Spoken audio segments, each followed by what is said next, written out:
This is the Catch-Up Network. In a pivotal moment outside the White House, important discussions unfold on geopolitical strategy and U.S. policy, addressing intense topics like artificial intelligence investment, inflation, and international relations with Russia and Ukraine.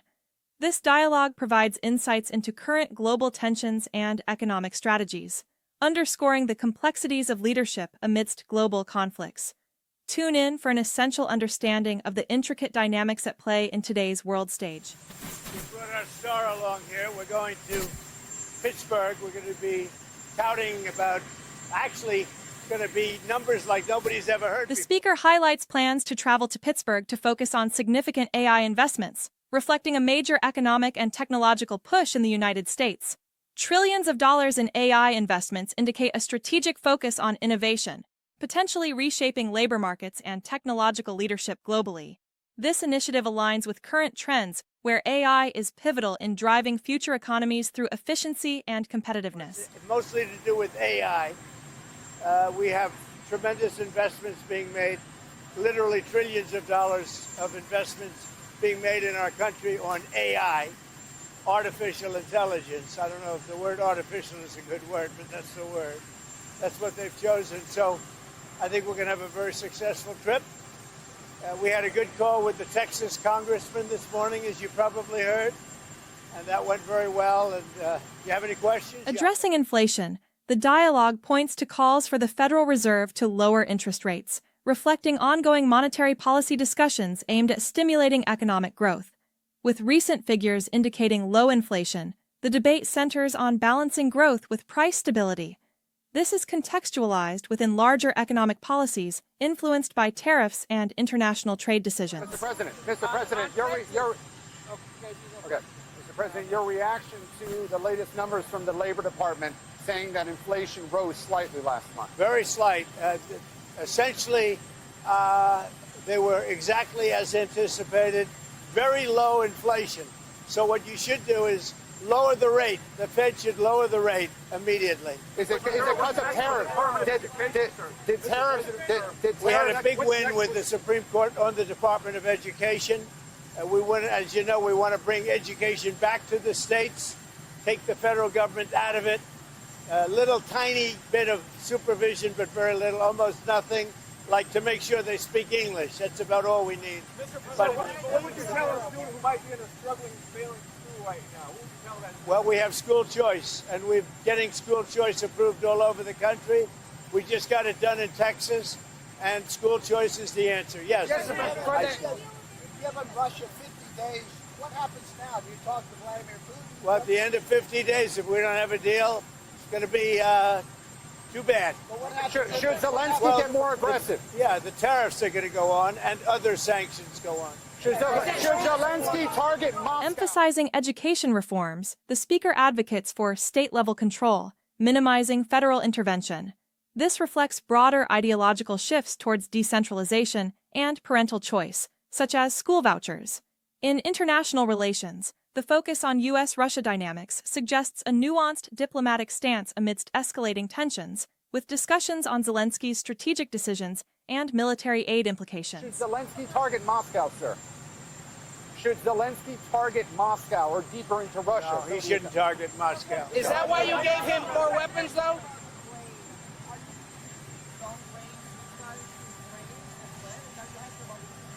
No, we're not looking to do that. Mr. President, why are you giving Mr. Putin 50 additional days to prosecute this war against? Oh, I don't think 50 days is very long, and it could be sooner than that. I don't think 50 days is very long. You should have asked that same question to Biden. Why did he get us into this war? You should ask that question. Yeah, and what did he tell you? Why did he get us into this war? You know why he got us in? Because he's a dummy, that's why, and you don't cover it right. But you should be asking that question to Biden. Why did he get us into this war? Because he's incompetent. It would have never happened if I were president.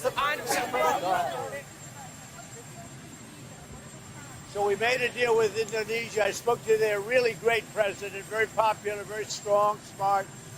And we made the deal. We have full access to Indonesia, everything. As you know, Indonesia is very strong on copper. but we have full access to everything. We will pay no tariffs. So they are giving us access into Indonesia, which we never had. In discussions about tariffs, the speaker underscores their dual role in revenue generation and encouraging domestic production. The narrative of achieving favorable trade deals with countries like Indonesia indicates a focus on expanding economic influence and reducing import costs. This reflects broader strategies to bolster economic growth while navigating international competition. That's probably the biggest part of the deal. And the other part is they are going to pay 19%, and we are going to pay nothing. I think it's a good deal for both parties. But we will have full access into Indonesia. And we have a couple of those deals that are going to be announced. India basically is working along that same line. We're going to have access into India. And you have to understand, we had no access into any of these countries. Our people couldn't go in. And now we're getting access because of what we're doing with the tariffs. So they're paying 19%, and we are not paying anything. And they're going to give us full access into Indonesia. Now, Indonesia has some great product, and they also have some very valuable earths and various other materials. One of the things, as you know, they're known for is very high-quality copper, which we'll be using. Mr. President, Texas, sir. Do you believe your tariffs might have led inflation to increase last month? Do you think they had any role? Well, we had very little inflation. I don't know. Who do you work for? USA Today. What? USA Today. Oh, well, they wrote me a beautiful article the other day, so I can't get angry at you. USA Today just wrote a very good article about me. What's that all about? So I can't get angry at you. On Texas, sir. No, there was very little inflation, as you know. The numbers were very good, very much inside the margin. So we've had no inflation. All we have is we're making a fortune. We are taking in hundreds of billions of dollars. You saw we had a surplus of $25 billion last month, which we haven't had in many, many years. Mr. President. Sir, on Texas. Mr. President. We are doing because I'm able to do it. Nobody else would be able to do it. We have tariffs going on because we want tariffs and we want the money coming into the United States. But more important than the money, there's two aspects to tariff. There's the money, which comes in. The other aspect is that rather than paying the tariffs, the country or the company will build in the United States, make their product in the United States, and that creates jobs. And I would say of the two, probably the more important to me is that. Yeah. Sir, on Texas. Are you on Ukraine's side now? No, I'm on nobody's side. I'm the no. Why? I want to. You know what the side I'm on? Humanity's side. I want to stop the killing of thousands of people a week. I want to stop the killing. I want the killing to stop in the Ukraine-Russia war. That's the side I'm on. Mr. President, your daughter-in-law said that there should be transparency in the Epstein case. Do you agree with her, sir? The Attorney General's handled that very well. She's really done a very good job, and I think that when you look at it, you'll understand that. I would like to see that also, but I think the Attorney General, the credibility is very important, and you want credible evidence for something like that. And I think the Attorney General's handled it very well. How many more seats? The Attorney General briefed you on the DOJ and FBI review, the findings of that review. The Attorney General briefed you on On what? On the DOJ and FBI on what? review. On what subject? Epstein. Okay. On Epstein, of the review of the files. Attorney General Pam Bondi. A very quick briefing. Yeah. Did she tell you, what did she tell you about the review? And specifically, did she tell you at all that your name appeared in the file? No. She's given us just a very quick briefing, and in terms of the credibility of the different things that they've seen. And I would say that, these files were made up by Comey, they were made up by Obama, they were made up by the Biden, we went through years of that with the Russia hoax, with all of the different things that we had to go through. We've gone through years of it, but she's handled it very well, and it's going to be up to her. Whatever she thinks is credible, she should release. Yeah. Sir, on Texas, how many more seats do you want the Republicans to draw? 5. And then what if California, New York, Illinois, and other blue states? Yeah, well, that's decide to do okay this? too, but 5. I think we get 5.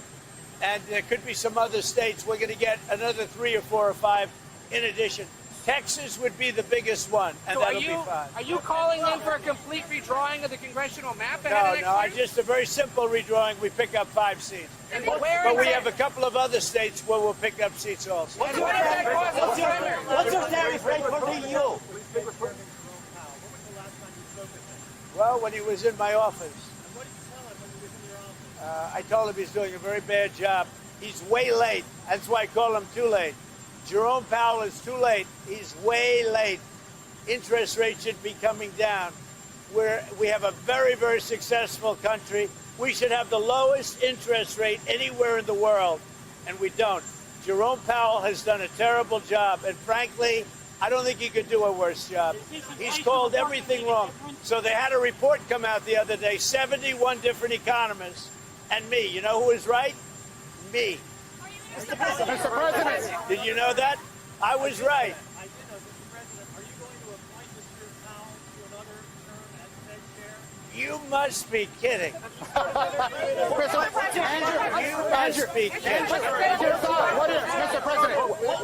President, what are your thoughts on Andrew That's a funny one Cuomo? coming. You had to waste a question like that.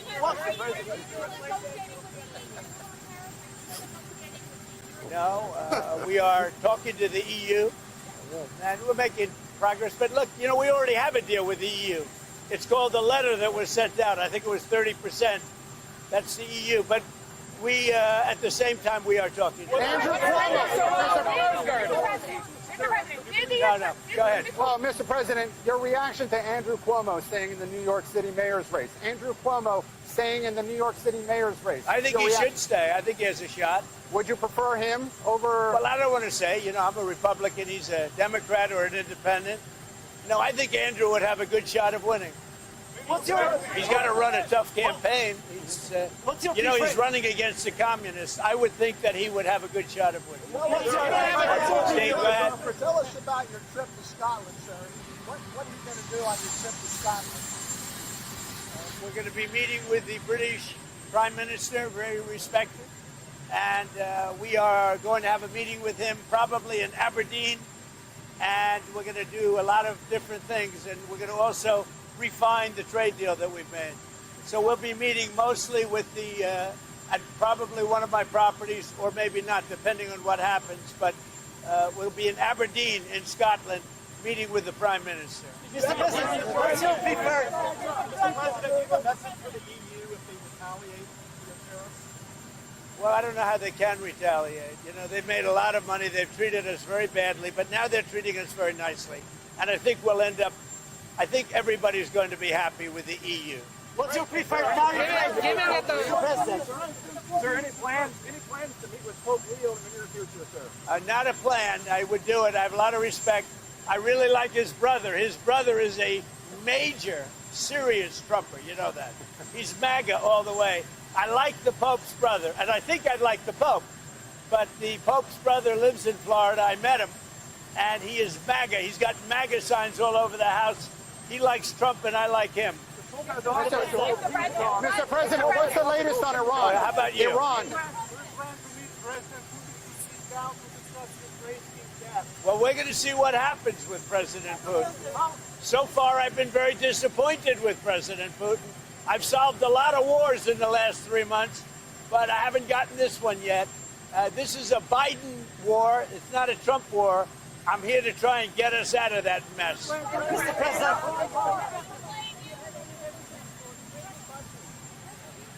Any messages for what?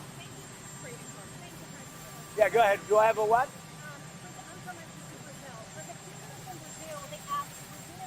For the people of Brazil. Are you from Brazil?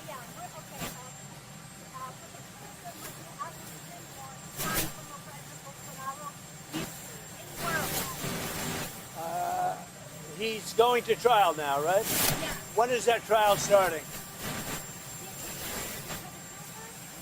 When is the trial for Bolsonaro starting? When is it?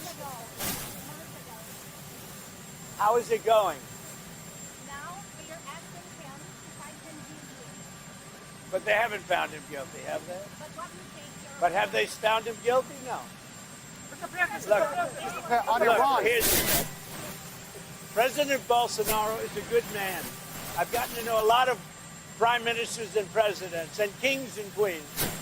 And I know him, and I'm pretty good at this. President Bolsonaro is not a dishonest man. He loves the people of Brazil. He fought hard for the people of Brazil. He negotiated trade deals against me for the people of Brazil, and he was very tough. And he was tough because he wanted to do a good deal for his country. He was not a dishonest man. And I believe it's a witch hunt, and it shouldn't be happening. And it's not that I know him look, he's not like a friend of mine. He's somebody that I know. And I know him as a representative of millions of people, Brazilians. They're great people. And he loves the country, and he fought hard for those people, and they want to put him in jail. And I think that's a witch hunt, and I think it's very unfortunate. And nobody's happy with what Brazil is doing, because Bolsonaro was a respected president. Very respected. Mr. President. You want Adam Schiff brought to justice. I would love to see him brought to justice. I'll tell you what, I think Adam Schiff is one of the lowest of the low. I would love to see him brought to justice. He's a dishonest, crooked guy. I don't know about the individual charge, if that even happens. But Adam Schiff is a serious lowlife. And tomorrow morning here in Washington, AOC is hosting Adam Schiff. for breakfast. Adam Schiff, I believe. I'd love to be. I'd really love to go. I mean, I look forward to meeting them both. I know them both very well through what I read and through what I see. Look, he's a communist. I don't think our country is ready for a communist, but we're going to see. And I don't think that race is over yet either. You do have a couple of people running against, and it'll be an interesting thing. Things are coming out about him which aren't good. And, AOC, look, I think she's very nice, but she's very low IQ. And we really don't need low IQ. Between her and Crockett, we're going to give them both an IQ test to see who comes out best. Now, I took my test. I took a real test at Walter Reed Medical Center, and I aced it. I got every one of all those questions right. Now it's time for them to take a test. Anyway, have a good time. I like Dan Bongino, yeah. Mr. President, do you think Putin respects you and takes your threats seriously? The transcript delves into global political alignments and domestic issues, highlighting the administration's diplomatic efforts and political criticism. Notably, discussions on relations with figures like Bolsonaro and domestic electoral strategies reveal an emphasis on maintaining geopolitical alliances while addressing internal electoral dynamics. This blend of foreign policy and domestic political maneuvering characterizes the complex nature of contemporary governance. Thanks for watching, and of course, if you like this video, don't forget to like and subscribe below. But don't stop there. Start making videos like this for your own channel. Click the link in our bio to get started. This is the Catch Up Network.